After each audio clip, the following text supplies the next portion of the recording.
Hi everyone, I am Suraj Kumar. आज हम पढ़ेंगे साइंस बुक का दूसरा चैप्टर जिसका नाम है भोजन के घटक। हम इससे पहले पहला चैप्टर पढ़ चुके हैं, तो आपको अगर देखना है तो हमारे वीडियो के प्लेलिस्ट में जाके आप देख सकते हैं। और इस वीडियो को जल्दी से जल्दी लाइक कर दीजिए, सब्सक्राइब कर दिए और शेयर करना ना भूलिए। तो चलिए हम अपना वीडियो शुरू करते हैं। अध्याय 1 में हमने उन खाद्य पदार्थों की सूची बनाई थी जिन्हें हम खाते हैं। भारत के विभिन्न भागों में खाए जाने वाले भिन्न भिन्न व्यंजनों के बारे में भी हमने बताया था तथा इन्हें मानचित्र में अंकित किया था। एक प्रकार के भोजन में चपाती, दाल और बैंगन का भरता हो सकता है, तो दूसरे में चावल, सांभर तथा भिंडी हो सकती है। इसके अतिरिक्त अन्य भोजन में अप्पम, मछली तथा सब्जियां हो सकती हैं। क्रियाकलाप 1। आमतौर पर हमारे आहार में अन्न से बना कम से कम एक व्यंजन होता है। दूसरे खाद्य पदार्थों में दाल या मांस का कोई व्यंजन तथा सब्जी हो सकती है। इसमें दही, मट्ठा तथा अचार भी शामिल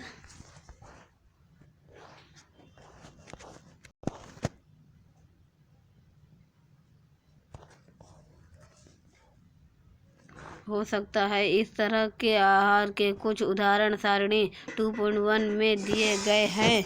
अध्याय 1 में प्रस्तुत क्रियाकलाप 2 में आपके द्वारा सारणी में दर्शाए गए व्यंजन छांटिए। इस सूची में कुछ अन्य व्यंजन जोड़िए तथा इसे सारणी 2.1 दर्शाई गई विधि से पूरा कीजिए। कभी कभी हम अपने भोजन में वस्तुत इन सभी व्यंजनों को नहीं ले पाते। यदि हम यात्रा में हों तब हम वही खा लेते हैं जो रास्ते में उपलब्ध हो। हम में से कुछ लोगों के लिए यह संभव नहीं हो पाता है कि इस तरह के विविध व्यंजन हर समय खा सकें।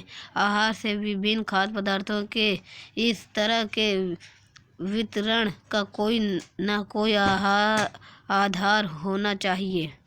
क्या हमारे शरीर को विशेष प्रयोजन के लिए विभिन्न प्रकार के भोजन की आवश्यकता होती है?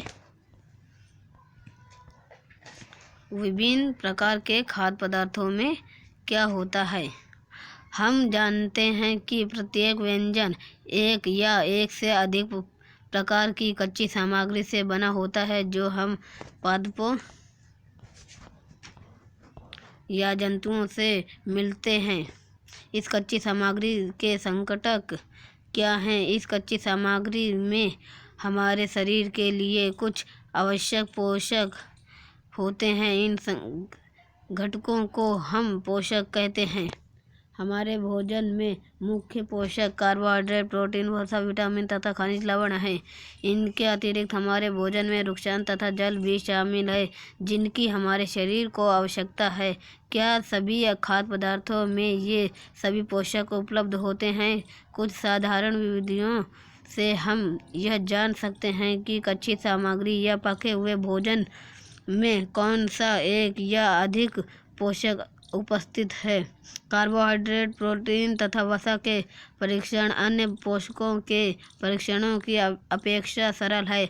आइए हम इन परीक्षणों को करके प्रेक्षणों को सारणी 2.2 में लिखें।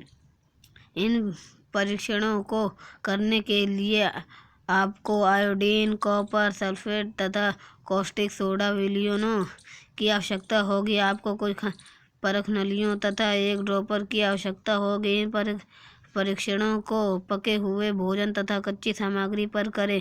इन परीक्षणों से प्राप्त प्रेक्षणों को सारणी 2.2 में दर्शाए गए तरीके से लिख सकते हैं। इस सारणी में कुछ खाद्य पदार्थ दर्शाए गए हैं। अपना परीक्षण इन पर या अन्य किसी उपलब्ध खाद्य पदार्थ पर कर सकते हैं। इन परीक्षणों को सावधानी से कीजिए और किसी भी रासायनिक को खाने या चखने का प्रयास मत कीजिए। यदि आवश्यक विलयन तत्काल उपलब्ध नहीं है तो आपके अध्यापक निम्न विधि से उन्हें तैयार करा सकते हैं। आइए विभिन्न खाद्य पदार्थों की जांच करके देखें। कि किसमें कार्बोहाइड्रेट उपस्थित है। कार्बोहाइड्रेट कई प्रकार के होते हैं। हमारे भोजन में पाए जाने वाले मुख्य कार्बोहाइड्रेट मंड तथा शर्करा के रूप में होते हैं।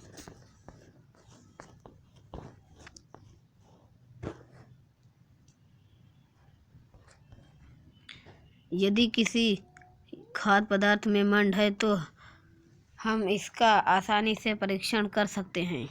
क्रियाकलाप 2, मंड के लिए परीक्षण। यहाँ हम मंड के लिए परीक्षण सीखेंगे कि कैसे किस सब्जी या फिर फल किसी में भी मंड है उसको हम परीक्षण करके देखेंगे। परीक्षण के लिए खाद्य पदार्थ या कच्ची सामग्री की अल्प मात्रा लीजिए। इसमें तनु आयोडीन विलयन की 2 या 3 बूंदें डालिए। चित्र 2.1 खाद्य पदार्थ के रंग में होने वाले परिवर्तन को देखिए। क्या यह नीला या काला हो गया है? यह नीला या काला रंग मंड की उपस्थिति दर्शाता है। जो आप ये परीक्षण कर रहे हैं, अगर उसमें जिस पर आपने परीक्षण किया है उसमें अगर नीला या काला रंग हो गया तो आप समझ जाएंगे कि उसमें मंड की उपस्थिति दर्शाई गई है। इस परीक्षण को किसी अन्य खाद्य पदार्थ के साथ दोहराएं और जांच कीजिए कि किसमें मंड है। आप अपने परीक्षणों को सारणी 2.2 में लिखिए। प्रोटीन के लिए परीक्षण। अब इसमें हम सीखेंगे कि प्रोटीन में कौन कौन से सब्जियां फल आते हैं। प्रोटीन के लिए परीक्षण के लिए किसी खाद्य पदार्थ की थोड़ी अल्प मात्रा लीजिए। जिस खाद्य पदार्थ का परीक्षण करना है, यदि वह ठोस है तो पहले उसका पेस्ट अथवा चूर्ण बनाने की आवश्यकता होती है। खाद्य पदार्थ की थोड़ी मात्रा को पीसकर या मसलकर उसके चूर्ण को एक साफ परखनली में डाल दें और 10 बूंद जल डालकर उसे अच्छी तरह हिलाएं। अब ड्रॉपर की सहायता से परखनली में 2 बूंद कॉपर सल्फेट का विलयन तथा 10 बूंद कॉस्टिक सोडा का विलयन डालिए। चित्र 2.2 अच्छी तरह हिलाकर कुछ मिनट के लिए परखनली को रख दीजिए। आपने क्या देखा? क्या परखनली का पदार्थ बैंगनी रंग का हो गया? बैंगनी रंग खाद्य पदार्थ में प्रोटीन की उपस्थिति दर्शाता है। जिसमें आप परीक्षण कर रहे हैं किसी भी सब्जी में, तो आप देखेंगे कि उसमें बैंगनी रंग हो चुका है तो आप समझ जाएंगे कि उसमें प्रोटीन है। अब आप इस परीक्षण को किसी दूसरे खाद्य पदार्थ के साथ दोहरा सकते हैं। वसा के लिए परीक्षण। अब हम वसा की परीक्षण सीखेंगे। खाद्य पदार्थ की अल्प मात्रा लीजिए। इसे एक कागज के टुकड़े में लपेटकर कूटिए। ध्यान रखें कागज फट न जाए। अब कागज को सीधा कीजिए और ध्यानपूर्वक देखिए क्या इस पर तेल के धब्बे हैं।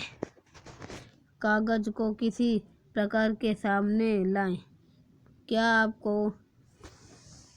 आपको इस धब्बे से होकर आने वाले धुंधला प्रकाश दिखाई देता है? कागज पर तेल का धब्बा खाद्य पदार्थ में वसा की उपस्थिति दर्शाता है। खाद्य पदार्थ में कभी कभी जल की भी कुछ मात्रा हो सकती है। इस दशा में इन पदार्थों को कागज पर धीरे धीरे रगड़िए और कुछ समय के लिए कागज को सूखा दीजिए तथा यदि खाद्य पदार्थ से कुछ जल आया हो तो वह सूख जाए। इसके बाद यदि कागज पर तेल का कोई धब्बा न रहे तो यह पता चलता है कि खाद्य पदार्थ में वसा उपस्थित नहीं है। ये परीक्षण क्या दर्शाते हैं? क्या वसा, प्रोटीन तथा मंड उन सभी खाद्य पदार्थों में उपस्थित हैं जिनका आपने परीक्षण किया है? क्या एक खाद्य पदार्थ में एक से अधिक पोषक तत्व उपस्थित होते हैं? क्या आपने कोई ऐसा खाद्य पदार्थ पाया जिसमें इनमें से कोई भी पोषक तत्व उपस्थित न हो। हमने 3 पोषकों कार्बोहाइड्रेट, प्रोटीन तथा वसा के लिए खाद्य पदार्थों का परीक्षण किया तथा विटामिन तथा खनिज लवण जैसे अन्य पोषक भी हमारे विभिन्न खाद्य पदार्थों में उपस्थित रहते हैं। इन सभी पोषकों की हमें क्या आवश्यकता होती है? विभिन्न पोषक हमारे शरीर के लिए क्या करते हैं? कार्बोहाइड्रेट मुख्य रूप से हमारे शरीर को ऊर्जा प्रदान करते हैं। वसा से भी ऊर्जा मिलती है। वास्तविकता यह है कि कार्बोहाइड्रेट की तुलना में वसा की समान मात्रा में अधिक ऊर्जा प्राप्त होती है और वसा और कार्बोहाइड्रेट भोजन को ऊर्जा देने वाला भोजन भी कहते हैं।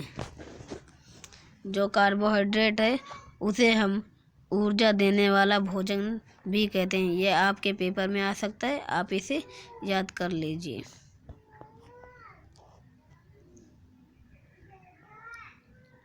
प्रोटीन के स्रोत। प्रोटीन की आवश्यकता शरीर की वृद्धि तथा स्वस्थ रहने के लिए होती है। प्रोटीन युक्त भोजन को प्राय शरीर वर्धक भोजन कहते हैं। जो प्रोटीन है हम उसे शरीर वर्धक भोजन कहते हैं।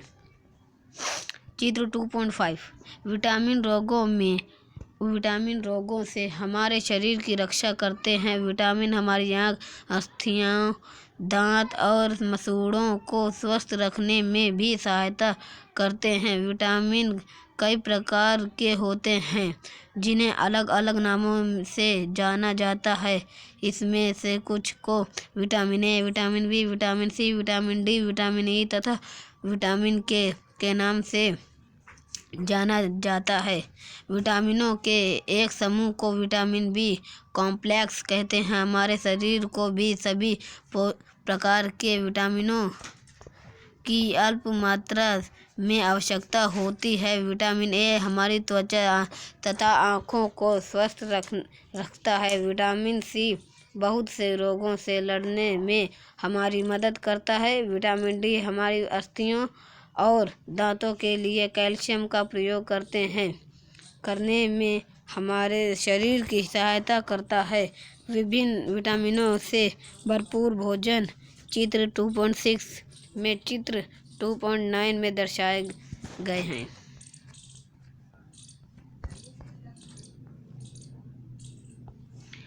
हमारे शरीर को खनिज लवणों की आवश्यकता अल्प मात्रा में होती है।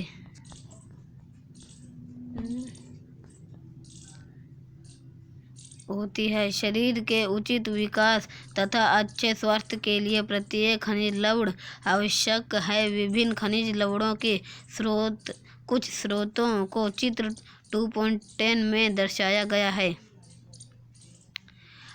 अधिकांश खाद्य पदार्थों में एक से अधिक पोषक होते हैं। आपने भी सारणी 2.2 में प्रेक्षणों को लिखते समय इस बात को अवश्य देखा होगा। फिर भी किसी कच्ची सामग्री में एक निश्चित पोषक की मात्रा दूसरे पोषकों की मात्रा से अधिक हो सकती है। उदाहरण, चावल में कार्बोहाइड्रेट की मात्रा दूसरे पोषकों से अधिक होती है। इस आधार पर हम यह कह सकते हैं कि चावल कार्बोहाइड्रेट समृद्ध भोजन है। इन पोषकों के अलावा हमारे शरीर को आहारी रेशों तथा जल की भी आवश्यकता होती है। हमारी रेशें वृक्षांश के नाम से भी जाने जाते हैं। जो रेशे हैं हम उन्हें वृक्षांश के नाम से भी जानते हैं। हमारे खाने में वृक्षांश की पूर्ति मुख्यतः पादप उत्पादों से होती है। वृक्षांश के मुख्य स्रोत साबुत खाद्यान्न, दाल, आलू, ताजे फल और सब्जियां हैं। वृक्षांश हमारे शरीर को कोई पोषक प्रदान नहीं करते हैं, फिर भी यह हमारे पोषक का आवश्यक अवयव है और इसका आयतन बढ़ा देते हैं। वृक्षांश बिना पचे भोजन को बाहर निकालने में हमारे शरीर की सहायता करता है। जल भोजन में उपस्थित पोषकों को अवशोषित करने में हमारे शरीर की सहायता करता है। यह कुछ अपशिष्ट पदार्थों जैसे कि मूत्र तथा पसीने को शरीर से बाहर निकालने में सहायता करता है। सामान्यतः हमारे शरीर को जितने जल की आवश्यकता होती है वह हमें उन वस्तुओं से प्राप्त होती है जिन्हें हम द्रव रूप में लेते हैं, जैसे कि जल, दूध और चाय आदि। इसके अतिरिक्त हम जो भी भोजन पकाते हैं उसमें भी पानी का उपयोग किया जाता है। आइए देखें कि क्या कोई अन्य स्रोत हमारे शरीर को जल प्रदान करता है। क्रियाकलाप 3। एक टमाटर अथवा नींबू जैसा कोई फल लें। इसे छोटे छोटे हिस्सों में काट दें। क्या ऐसा करते समय आपके हाथ गीले हो गए? जब भी आपके घर में किसी फल या सब्जी को काटा, छीला या मसला जाता है तब ध्यानपूर्वक उसका निरीक्षण करें। क्या ऐसा करते समय आपको किसी ऐसे ताजे फल या सब्जी के बारे में पता चलता है जिसमें पानी की मात्रा नहीं होती? हम देखते हैं कि कई खाद्य पदार्थों में जल होता है। कुछ सीमा तक हमारे शरीर के लिए आवश्यक जल की पूर्ति इसी जल से हो जाती है। इसके अतिरिक्त कई खाद्य पदार्थों को पकाते समय हम उसमें जल डालते हैं। संतुलित आहार।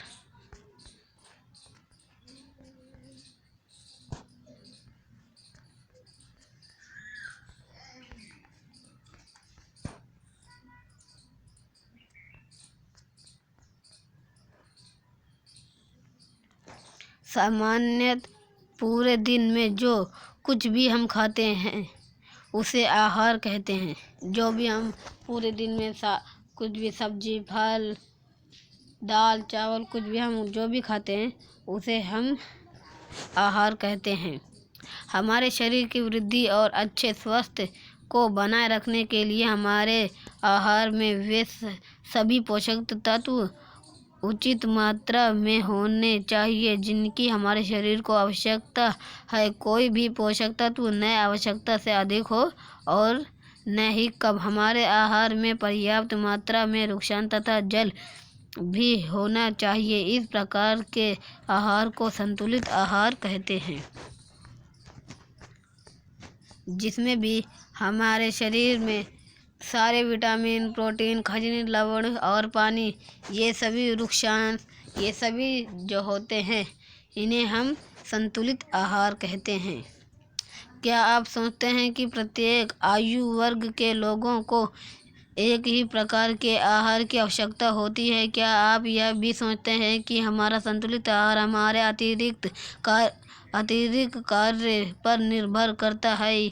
एक सप्ताह की अवधि में आप जो भी खाते हैं उसका एक चार्ट तैयार कीजिए। जांच कीजिए कि प्रतिदिन भोजन आप करते हैं क्या उसमें सभी पोषक तत्व उपस्थित हैं।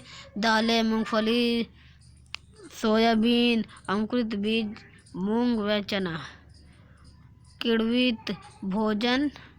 दक्षिण भारतीय भोजन जैसे इडली, आटे का मिश्रण, मिस्सी रोटी, थेपला, अनाज व दालों से बना।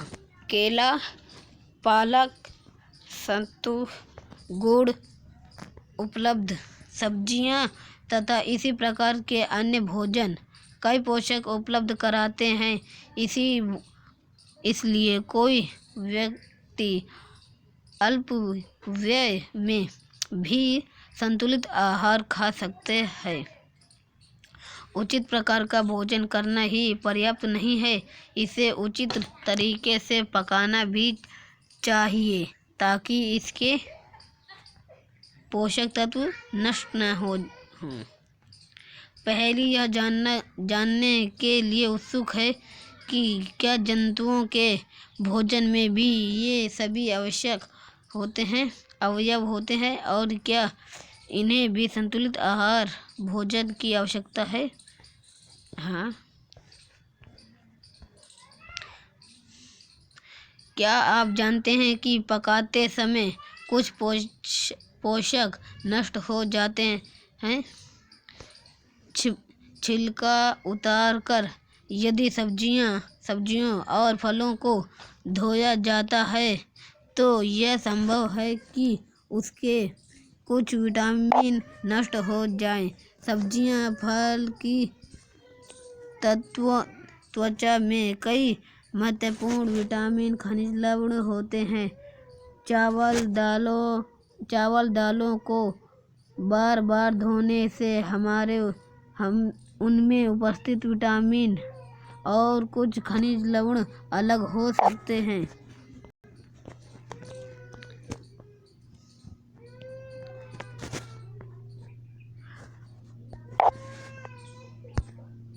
हम सभी जानते हैं कि पकाने से भोजन का स्वाद बढ़ता है तथा इसे पचाने में आसानी होती है। इसके साथ साथ पकाने में कुछ पोषक तत्वों की हानि भी हो सकती है। यदि भोजन पकाने में अत्यधिक जल का उपयोग किया जाता है और बाद में उसे फेंक दिया जाता है तो कई लाभदायक प्रोटीन तथा खनिज लवण की हानि हो जाती है। पकाने में विटामिन सी आसानी से गर्मी से नष्ट हो जाता है। क्या यह उचित नहीं होगा कि हम अपने आहार में फल और कच्ची सब्जियों को सम्मिलित करें। भुजों ने सोचा कि हर समय वसायुक्त खाना ही सर्वोत्तम भोजन है। एक कटोरी कार्बोहाइड्रेट युक्त भोजन की अपेक्षा एक कटोरी वसा युक्त भोजन अधिक ऊर्जा देगा। क्या ऐसा नहीं होगा? अंत इसने तली हुई चीजें, समोसा, पूरी, मलाई, रबड़ी, पेठा आदि प्रचुर वसा युक्त भोजन ही खाया और इसके अलावा कुछ नहीं। क्या आप सोचते हैं कि वह ठीक था? निसंदेह नहीं। इतना अधिक वसा युक्त भोजन खाना हमारे बहुत हानिकारक हो सकता है। हमारे लिए बहुत हानिकारक हो सकता है। हमारे भोजन में वसा की मात्रा अत्यधिक मोटापा का कारण बनती है। आप हमेशा अगर वसा ज़्यादा खाएंगे या हमेशा वसा ही खाएंगे, वसा जैसी चीज़, तो आपका पेट ऐसा निकल आएगा और आप मोटे हो सकते हैं।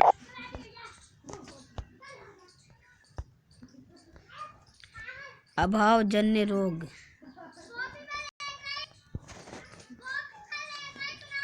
एक व्यक्ति खाने के लिए पर्याप्त भोजन पा रहा है, लेकिन कभी कभी उसके भोजन में किसी विशेष पोषक की कमी हो जाती है। यदि यह कमी लंबी अवधि तक रहती है तो वह व्यक्ति उसके अभाव से ग्रसित हो सकता है। एक या अधिक पोषक तत्वों का अभाव हमारे शरीर में रोग अथवा विकृतियां उत्पन्न कर सकता है।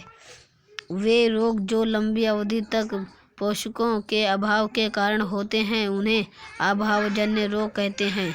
यदि कोई व्यक्ति अपने भोजन में पर्याप्त प्रोटीन नहीं ले रहा है तो उसे कुछ रोग हो सकता है, जैसे वृद्धि का अवरुद्ध होना, चेहरे पर सूजन, बालों के रंग का उड़ना, त्वचा की बीमारियां और पेचिश आदि।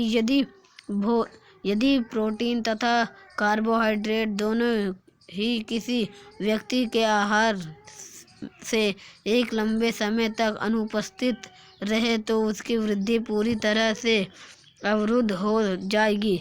ऐसा व्यक्ति बहुत दुबला पतला हो जाएगा। वह इतना दुर्बल हो जाएगा कि चलने में भी असमर्थ होगा। विभिन्न विटामिनों और खनिज लवणों के अभाव से विभिन्न रोग अथवा विकृतियां हो सकती हैं। इसमें से कुछ सारणी 2.3 में दर्शाए गए हैं। सभी अभावजन्य रोग की रोकथाम संतुलित आहार लेने से की जा सकती है। इस अध्याय में हमने स्वयं से यह जानने की कोशिश की कि विभिन्न क्षेत्रों के भोजन में इतनी अधिक विविधता होते हुए भी आहार में पोषक तत्वों का वितरण सामान्य है या वितरण हमारे भोजन में आवश्यक पोषक तत्वों की उपस्थिति सुनिश्चित करता है। सारणी 2.3 विटामिन और खनिज लवणों के अभाव के कारण होने वाले कुछ रोग विकास। विटामिन खनिज अभावजन्य रोग विकार लक्षण।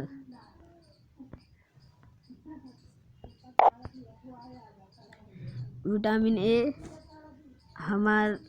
ए से क्या हो सकता है? क्षीणता, दृष्टिहीनता, और उससे हमें क्या होगा? कमजोर दृष्टि, अंधेरे, रात में कम दिखाई देना, कभी कभी पूरी तरह से दिखाई देना बंद हो जाना। विटामिन बी, उससे क्या होता है? हमें बेरी का रोग होता है। उससे दुर्बल पेशियां, काम करने की ऊर्जा में कमी। विटामिन सी से स्कर्वी रोग होता है, जिससे कि मसूड़ों में खून निकलना, घाव भरने में अधिक समय लगना। विटामिन डी, उससे होता है रिकेट्स और अस्थियों का मुलायम होकर मुड़ जाना।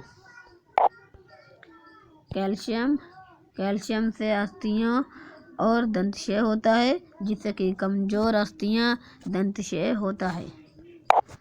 आयोडीन से होता है हमें घेंगा रोग, जिसे हम गायड भी कहते हैं, गायटर, और उससे गर्दन की ग्रंथि का फूल जाना, बच्चों में मानसिक विकलांगता। उसके बाद है लो, जिससे अर्कता रोग होता है, जिससे हमें कमजोरी होती है। आगे यह मुख्य शब्द संतुलित आहार, बेरी, कार्बोहाइड्रेट, ऊर्जा, और है वसा, खनिज, पोषक, प्रोटीन, वृक्षांश, स्कर्वी, मंड, विटामिन। अब हम सारांश पढ़ेंगे। सारांश में है, हमारे भोजन के मुख्य पोषक तत्वों के नाम कार्बोहाइड्रेट, प्रोटीन, वसा, विटामिन तथा खनिज लवण है। इनके अतिरिक्त भोजन में आहारी रेशें तथा जल भी होते हैं। कार्बोहाइड्रेट तथा वसा हमारे शरीर को मुख्य रूप से ऊर्जा प्रदान करते हैं। प्रोटीन, खनिज लवण की आवश्यकता हमारे शरीर की वृद्धि तथा अनुरक्षण के लिए होती है। विटामिन हमारे शरीर को रोगों से रक्षा करने में सहायता करते हैं। संतुलित आहार में हमारे शरीर के लिए आवश्यक सभी पोषक तत्वों तथा पर्याप्त वृक्षांश और जल उचित मात्रा में उपलब्ध रहते हैं। हमारे आहार में लंबी अवधि तक एक अथवा अधिक पोषक तत्वों की अन्यता से विशिष्ट रोग अथवा विकार उत्पन्न हो सकते हैं। ये क्वेश्चन आंसर है। हमारा ये पार्ट कंप्लीट हो गया है। अब हम तीसरा चैप्टर करेंगे अगले वीडियो में। तक के लिए थैंक यू, गुड बाय।